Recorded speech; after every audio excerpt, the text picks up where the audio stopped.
Merci de nous rejoindre sur Zonor Télévision dans le journal des sports. Mesdames et messieurs, bonjour et bienvenue à vous tous. Au sommaire, aujourd'hui, la RDC, la République démocratique du Congo, qui aurait demandé à la NBA de rompre son contrat des partenariats avec le pays et Rwanda. Nous reviendrons également sur l'actualité qui concerne les internationaux congolais Simon Banza et Arthur Maswaku qui ont été décisifs ce week-end dans leur duel. Et bien évidemment, un duel qui a opposé ces deux Congolais, Simon Banza et Arthur Maswaku. Nous reviendrons également sur le match de ce week-end en championnat national, la reprise qui a commencé depuis ce week-end 15 février 2025. Mesdames et messieurs, tenez-vous prêts et bienvenue à suivre les détails. Le gouvernement congolais a saisi la National Basketball Association NBA pour exiger la cessation de contrat de sponsoring de la Basketball Africa League avec plusieurs entités rwandaises. Sylvain Kanduki pour plus de détails.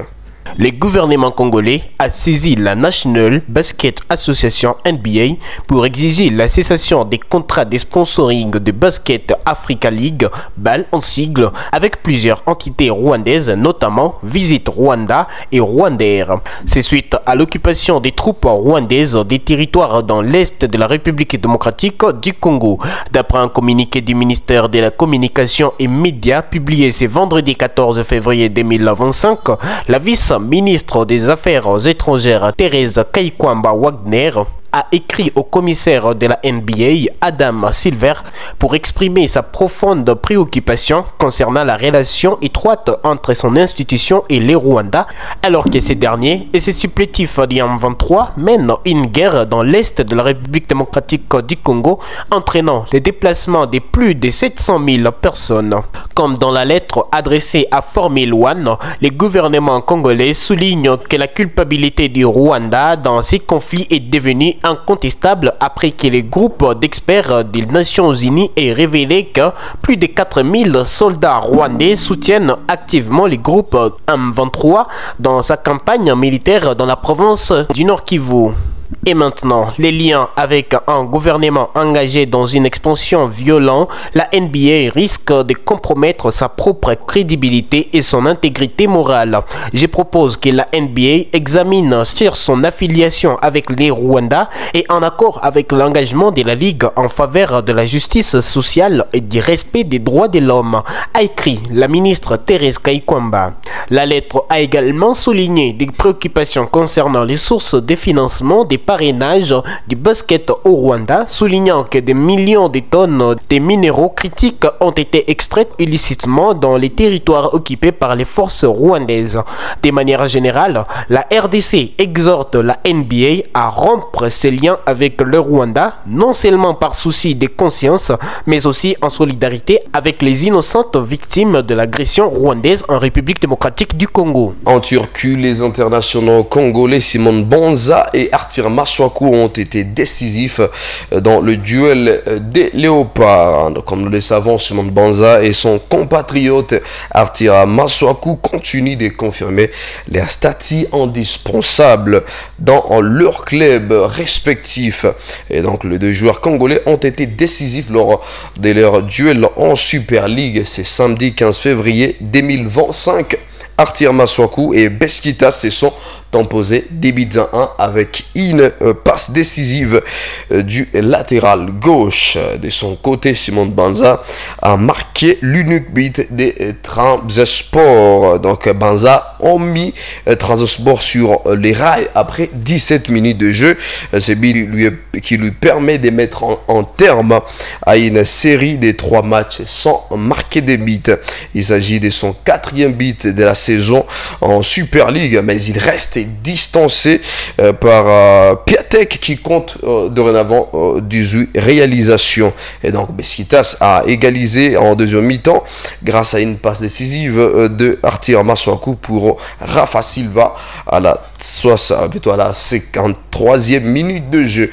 Et les latérales gauche qui totalisent désormais en moins 5 passes décisives en championnat cette saison à son compteur. Donc les Aigles noirs ont finalement raflé la mise sur un but contre son camp à la 65e minute. DG Artir Massakou et ses coéquipiers, bien évidemment, occupent la 5e position avec 38 points.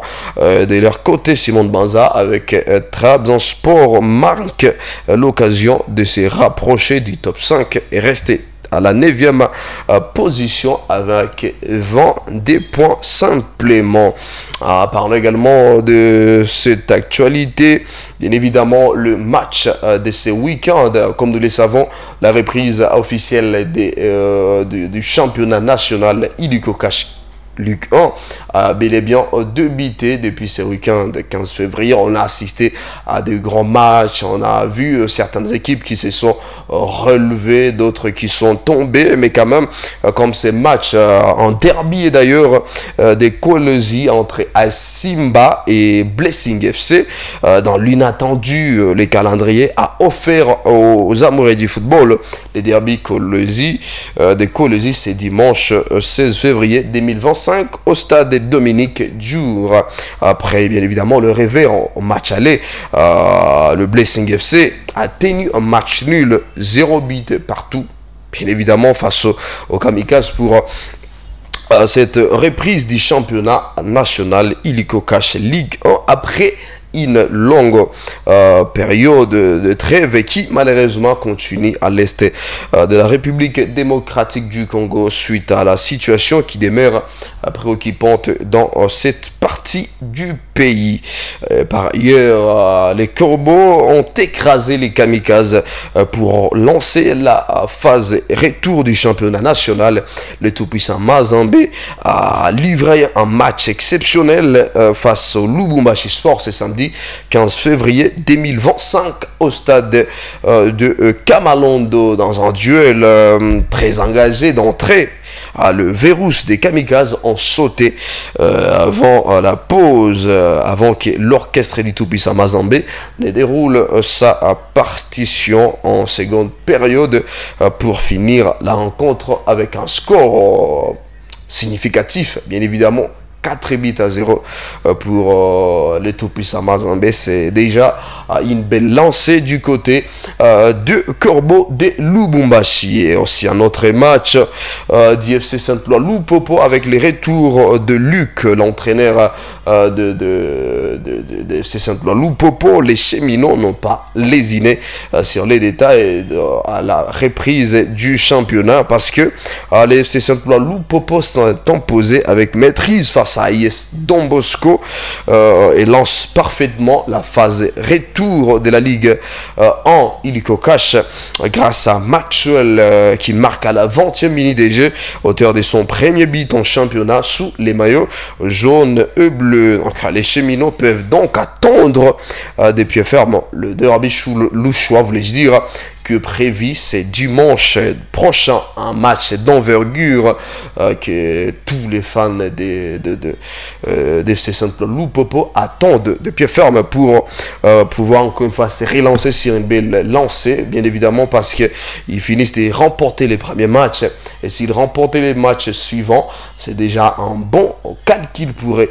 Et donc on va pas s'éterniser pour cette rencontre du FC Saint-Éloi Loupopo. Parlons également de la rencontre du FC Céleste qui s'est offert les décès Motema Pembe. Les chérubins des Bandaka sont sortis vainqueurs des Bizza en face des Sampeloro lors du retour du championnat national phase retour ce 16 février au stade de Martyrs de Kinshasa. L'équipe céleste ne s'est pas laissé intimider par les géants cunois porteurs d'enjeux au moins attrayants, mais quand même des sans-paix. Plutôt le club des Bandaka a réussi à écraser les clubs de la capitale congolaise, les Désampés, qui perd son match d'entrée 2 buts à 1 quand même. C'est déjà une belle lancée pour les chérubins des Bandaka qui commencent déjà la phase retour avec cette belle victoire face à l'équipe quinoise du décembre. Parlons également de cette rencontre d'FC Tanganyika qui est sortie aussi victorieuse face à US Panda, auteur d'un succès 3 buts à 1 face à l'US Panda au stade Joseph Kabila. C'est 16 février. L'FC Tanganyika n'a pas tremblé pour la première journée de la phase retour de la Lina Foot dans le groupe A. Donc l'FC Tanganyika s'impose légèrement, si on peut le dire, avec un score de 3 buts à 1 face à cette formation de US Panda. C'est déjà bon pour cette équipe du FC Tanganyika. Donc grâce à ces succès, l'FC Tanganyika entame sereinement la phase retour du championnat de la Lina Foot. Et de son côté, US Panda devra encore patienter avant de marquer son empreinte dans cette deuxième partie de la saison. Et donc pour certaines équipes, cette première journée a été vraiment cruciale, et décisive également, mais pour d'autres équipes qui n'ont pas réussi à faire mieux. Et donc les équipes vont devoir encore se mesurer ce week-end, peut-être avec l'espoir de se venger et de ramener la victoire dans cette phase retour qui divise déjà la saison en 2 parties. Donc c'est un plaisir, mesdames et messieurs, de nous avoir suivis. Merci également à toute l'équipe Zona pour l'accompagnement. Merci également à vous tous, vous qui êtes nos téléspectateurs, vraiment en conditionnel. Merci, nous vous aimons et surtout, prenez bien soin de vous, on est ensemble.